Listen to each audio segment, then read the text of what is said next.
modern Bible translation and marks ki maramda Sathariba series asida mayambu Emerging Bible Prophecy Ministry na taram na oksari ngasi nainagadaruba title asidi NIV a Mutilated New Testament adi NIV hariba Bible se Semdok Shadoklaba mangan tahan kraba anawa warem na bagi lairik ni hariba asigi maramda ikhoi khara yengminasi ahanbada ikhoi ishora patna tokse Sargada lebe ipa isho yam thagasare ipa na kitawyangi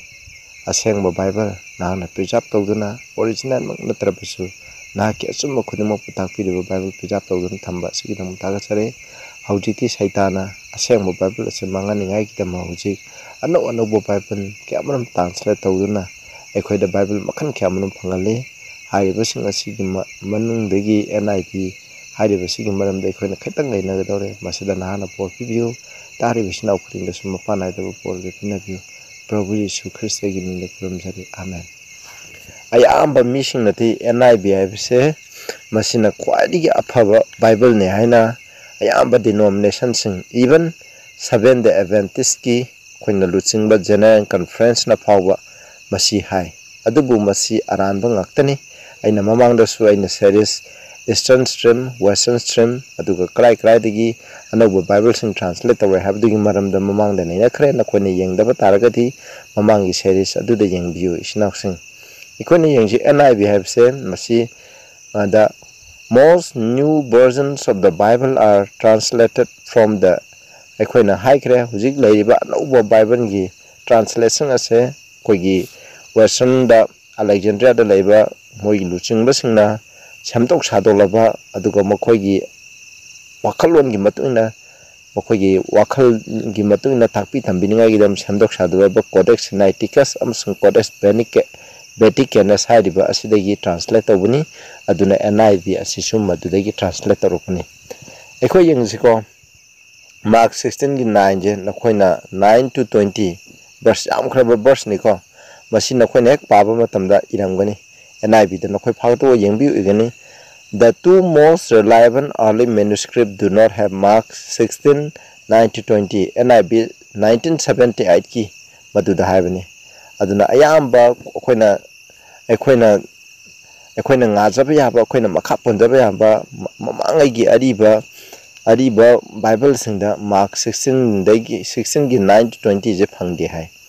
aduga mung 1984 gi da hai the most reliable early manuscript and the other ancient witnesses do not have Mark 16 9 to 20 haina suman I masdegi akhona sukimatik nakhoina Mark 16 gi 9 to 20 asida kari yauri habdo Prabhu Jesu Christ na resurrection gi maramdani madugi maramda masi yaudi na habase masi aran baneba masi asmaina nakhoi thengnaba phangani aduga doctor screen da nakhoi phajani yengbiu Dr. Dobbin hariba Dobbin habasina mana padana research tawda yengba matamda mana wahai lising aniga sangwa ga yankhai taruk wahai natraga course ngase NIV hariba New Testament NIV asidagi lauthoyeba wahai je masiko King James version da yawbudo adu dagi asigumba wahai je sumba je lauthoyeba ase ekhoina yengnaba matamda aduga the name of the Lord is omitted on 173 occasion aduna matang samaga humdra ka humdoida ishogi ming ase lauthui hai aduga Prabhu Jesu Christ haibasi gi ming ase junni phu humdoida masi lauthueba muthaleba king KJV dadi masi I aduga KJV hoji NIV dadi masi Prabhu Jesu Christ gi mahutta masi pura muthat krabane masi kari gi damu muthalino sini Prabhu Jesu Christ the palm the bagi aduga Lord haibasina kuntra manga da aduga God haibasina kuntrama thoida mokhoina muthaleba aduga other name 26 occasion atopa mingsing shogumba amigi mamingumba ate mingsing jina kuntaruk ta basi mokhoina sumaina muthatpa nakhoina thengnagani basi fazana research tawba matungda hairakpane snapsing ekoi amung yengse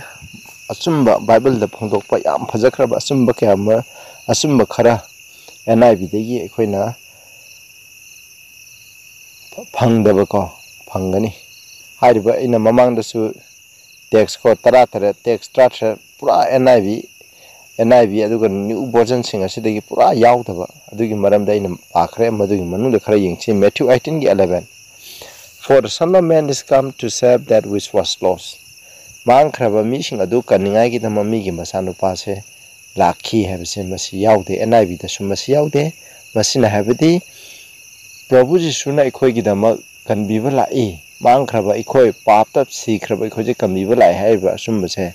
masi mokhoi na lokthokpa pam meba maramdi ikhoi bu arang khubam phambase Roman Catholic na takpi bagi matung nadi Mary khuramaba aduga pop na haiba illaba mokhoi na takpi diba aramba sing adu illaba adu de arang khubam phangane habneba masini yamna aranba teaching amane aduga Matthew 23:14 da Woe unto you scribes and Pharisees hypocrite aduna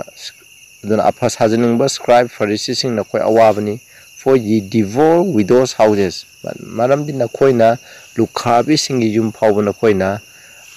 josalli habni adi masina hairibdi akoina ishona Bible da haibigi matunda lukhabi sing ma aduga pakhra sing leiba sing thema ampa leitaba masa sing ase akoina yengsangadabani habni koina James 1:27 daga palleba padakraba aseng madaramadi mama koina lukhabi sing ase masida koina minungsi utpa makoibu awana tabda mateng pangmudo maduni habne adugumbado Bible na takpibdo madugi ona tainabdo makoina takpi nabagi da mong masi makoina lokthokpa pameba aduga makoina for the pretence make long prayer aduna scribe Pharisees singna makoina maya mamangda aphas hajanengai gi dama parthana hauna phona sang tawe masi ishona yade maramdi ishona parthana tawje yamna tena taw haibne Prabhu na parthana taw chak sabe gi oiro hiram kuding na parthana tawje yam teleba masini aduna makoina yamna aphas hajanengba dress ta harju hojik lairiba ayamba luchingba sing koina church haithibagi nasade ko isinaw sing masida ishorgi haiben ba mi kyamnam lai sarga sakadaba mi yam lai chumagi matena mokhona kakmagi matena inba mi kyamnam lai ba adubu makhogi leaders na tawribse adugi maramda shona haibugi maramda in haijabani therefore shall ye receive the greater damnation aduga mu yengche Mark 11:26 if you do not forgive neither will your Father which is in heaven forgive your trespasses. Nakoina missing the pap copy the Gadi Sagada Levy, Pishoners copy to have. Adu Hari Batsum was a doctor, Maramdi, pap copy have say, Mokoina have say, Hojiti Roman Catholic, Mokogi prisoner, Mokogi father, Mokogi bishop, Aduga Moro and a pop, Mokoina copy the Gadi copy there, Ishono copy the Mokana copy the copy, Habi Aramba. Kamarum takpi deva aduga Mary na supa copy ne khoi da ma haijabi se Mary ni have se Bible da phangdabni masigumba chumbaje ko amta phangde maduni mkhoina omission to pamje Roman Catholic na kwadi tukusaba Bible de KJV ni have se na koi meam ko bigunu aduga John 1 John 5:7 da juhare aina round hai kare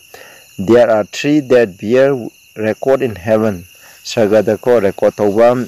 ahum lay Madudi mapa masa aduga thawai asengba what have je Prabhu Jisu Christ gi mingni the Holy Ghost na thawai asengba mokhoije masini these three are one mokoi ahum se amani hengo masini divided verse 8 into two aduga verse 8 che masibu aikhoina ani thona khaidoeba aduga mokhoina 7 ga 8 ka du haleba aduga ngasai 1 John 5:7 ji pura lokthokre 8 to na verse ani thoga mokhoina Sumaida Shamani ko Sinauxing Masigi Asumba Singer Sena Quina KJV sorry NIV de Gina Quina Pangbunga Moeva. Amuk Quina Karayang si Mokoina omit Sarukara Lok to Eva Bible Legi Huzi Sarukara Lok to E Karigidamha Mokogi Roman Catholic Takpitam Bibudo Equidako Summi Habdo Quina Lohaning Agidama Bible Legi Asumba Camerum Wahi Camerum Lok to Eva Quina Yengi Masiko Masiam to impare Rom Kogi Manipura show of Potion the which now Nasu no question Tabla Regadina Koi Kangani Masina Romans IQ1 J should I have say Manipurdasu haibani, there is therefore now no condemnation to them which are in Christ Jesus haibani. Adu KJV dadi akoi NIV dadi who walk not after the flesh but after the spirit haibase masi amata yauroi. Atopa version ayambada masi aina huji underline toribu waisingje ayamba phangaroiba. Masina haibani Christa da lairagadi Christa da thajaragadi maran siba laitre haina misingje dum chatkreba. Masini ko huji yam takpirje khoi Christa thajadi mi harpe yai hurambe yai amma tawrsu yai yathanga padar ka laite du tawden haiba mayamje. Mase Bible na haibadi sidai who walk not after the flesh Christa da laiba karamba mino hakchangi matungina sataba adubu thawai gi matungina satpa hakchangi matungina satragadi aikona pap tawroi hakchangi matungina salagadi pap tawrogani ishogi yathang thugairagani aduga thawai gi matungina satpa haibase kona Galatians 5:22 dagina 25, 22, 23, 24, 25 sidai the fruit of the spirit have the kaino thawai sembagi mahi thawai sang malai taradi ishogi yathang loi nga aneba thawai sang mana singbi mi amna ishogi yathang makai ma khani hoi aikoina arang khubam phangninga yathang akte habdi yaroi masi lale masi yathang akona arang khubam phangbolati adubu aikoina prabhu da thajaraga Prabhu Jisu Krista Thajar Mabu Kambi Mapuni Loksalaba Matunda Mahana Ikoida Market Hojana Ikoi Anobumi Orakani Prabhu Ekona Prabhu the Nusiba Parokani Prabhu the Nusiba Prabhu the Thajar Habidugi Sakio Nang Agi Punsida Yatanga Quabje Ishogi Tojangi Matungina Ishona Pu Sakti Matung Nam Kane Adumina Matanda Num Ikoi Punsida Hongba A Hurambo or Mbase Huranda Bami Omo Lakaneva Prabhu Jisu Krista Thajaraga Huramba in the Prabhu the Thajaraga Adam Huranduna Lagin Hana Takpiuze Basida Aramane Bible attacked Huranamba Ese Prabhu the Tajapataragadi a Huramba Tolakaneva Mama Pan Hive in the Bamise Prabhu the Thajaraga Prabhu Gitojana Mahak Anobami Emma Shemaga Adugumba Mama Pan Hive me Uginem Nisha Sarama Miju Prabhu the Tajar there Nang Nisha Saru Sagasakani Prabhu Tajo. That is very wrong Madu Aran Maneva Prabhu the Tajaragadi Nisa Saram by issue, Nisa Sabatolakaneva. Lai Mutilalam by issue, Lai Mutilala Roeva. Tangpan Gimatung the Salam by issue, Tangpan Gimatung in the Salaroy, Christina Yaba, Dugi Matung in the Satkani have his never. Yam Pazabat Nikomase, Masigi, Namaram Oiduna, who walk not after the flesh but after the spirit have the Lotopan Maram Oiduna, Aran Camerum Hujik,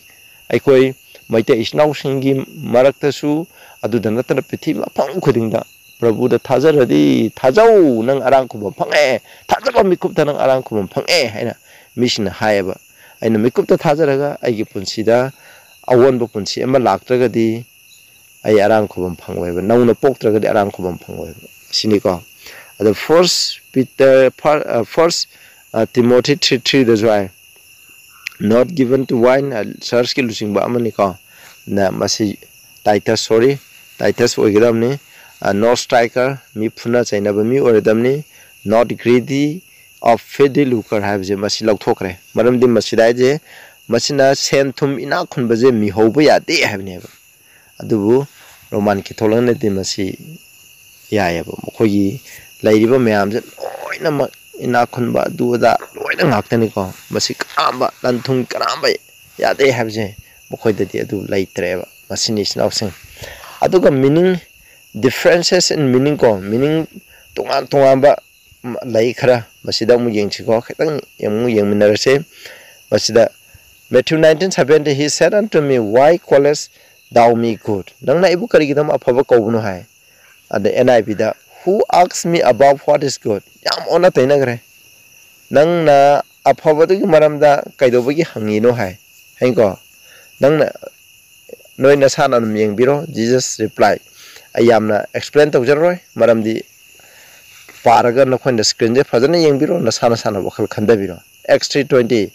He shall send Jesus Christ, which before was present to you. Nakoida Hana Sandokraba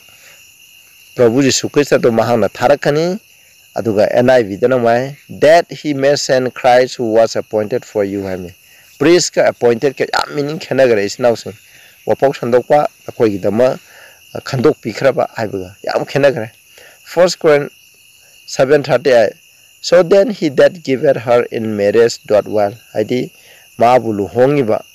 Nupi had the Brazil Adubu luhongiba that giveth her in marriage luhongaliba mahadu phai he that giveth her not in marriage to better mabu luhongaga pingon pidragasu phai havni ado NIV that yam tongal so then he who marries the virgin does the right adil aseng balai sabi do luhong baduna afaba tawi luhong daba mi aduna hena bung phaba tawi hai yam meaning tongal ko ado James 3:12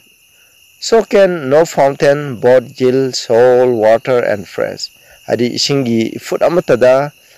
thum hiju chenba fresh water ju oiba amatab laite hamne sidana neither can a soul spring produce fresh water yamini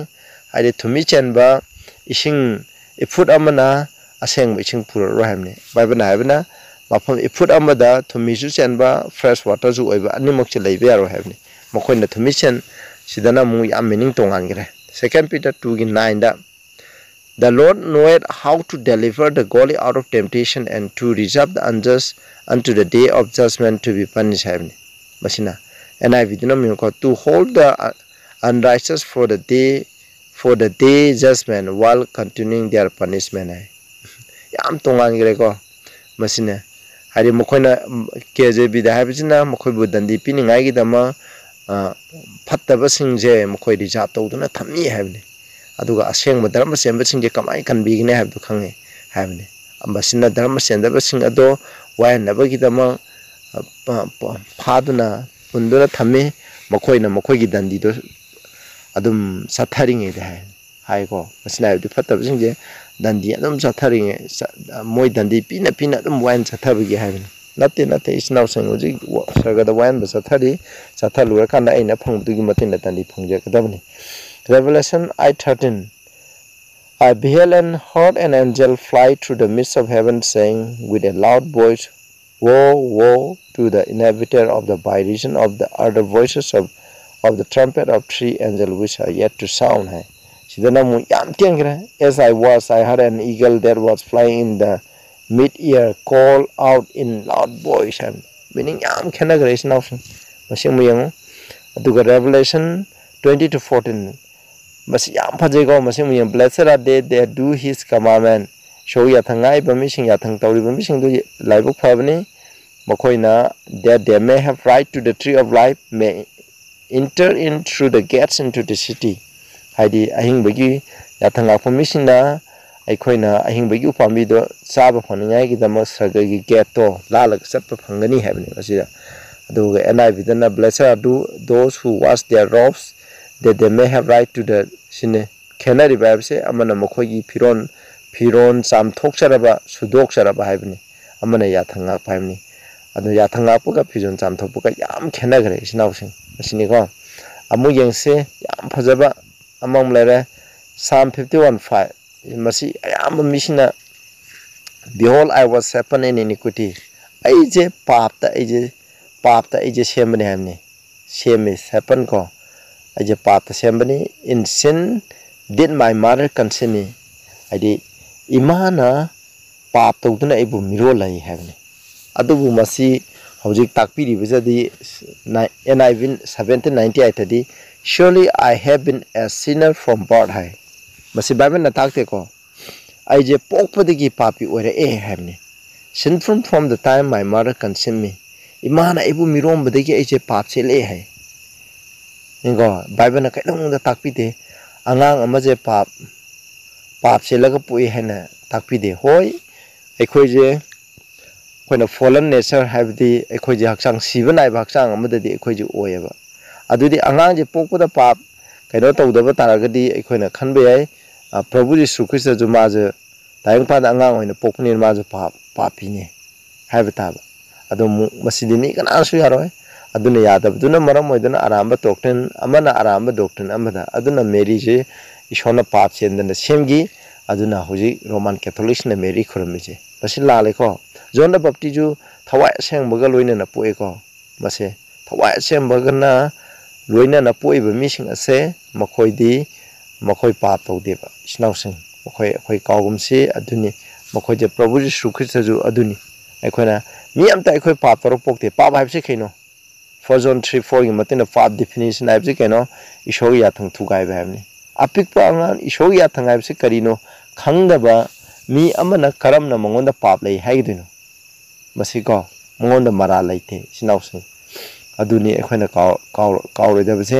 aduga Bible na jai khangdraga di pap leite habse apik wanga na karisu afafata sumarang khangde akhoi miobje papi oina pokte habse ekhona kawgumje ko masima laire adu hojiti ayamde normsna ekhoje papi de pokni aina sum tajabada ekhoje papse ida thangdar ei kaiba Bible da takte ko kanamta na text am pi ekhoge papse ida thangdar ei habje kana asu pap piba ngamoy hoi ifadam na pap tawbudagi ekhoi haksang je pap ki ithil leiba haksang habidi pap tawningbagi haksang yaningba pam tawningbagi adugumba insanduna leiba adugumba haksang folan nature adudi ekhoi loi phangeba madudi loi phange ko adum phangani Prabhu Jesu Christ adu lei adubu ekhoi thawai aseng mana loina ba matamda khoina nongno popu matamda masigi ekhoi gi carnal mind ga habse masigi maram akhoi Romans 8:5 to be carnal minded is that habse ekhoi sinful mind leibje masidi yade ekhoina aina mamang da su masigi maram da samon ama semjagramni madugi maram da adu ngasidi side samdun jarage adu Job 21:30 that wicked is reserved unto the day of destruction fataba mi ase man tahan bagi numit ado madugi damo reserve togane there shall be brought to the day of wrath sawbagi numit adu tokane habdi fataba ikhoje wan papi leiriba circle du leiriba lai kudemok che khoina aroiba matamda haidi second coming gi matunda millennium gi matunda piti millennium gi matunda mina phangbudugi matunda noroki maida khoje dandi pigine hamne that evil man is spared from the day of calamity hai sidana mu jama khoina khudong thiba matamda gi fataba mi je compare that he is delivered from the day of wrath asawbudigi ma kanbire hamne masini kya da tayuna khraba text no asigre matang asda lore ado yam laire sinausa 178 Bible verses ko masidagi macet lokthokiba khoina New Testament yam lei madugi maramda mo khoina mathangda nainaba yabra yengse asigidi matang asda loisalase khoi ishor pathana tokse sagada leibi paisu am thakasre khoina NIV da kya matina kya sumba kya amru mangan tan badugi maramda khoina khara naina khre aduga isna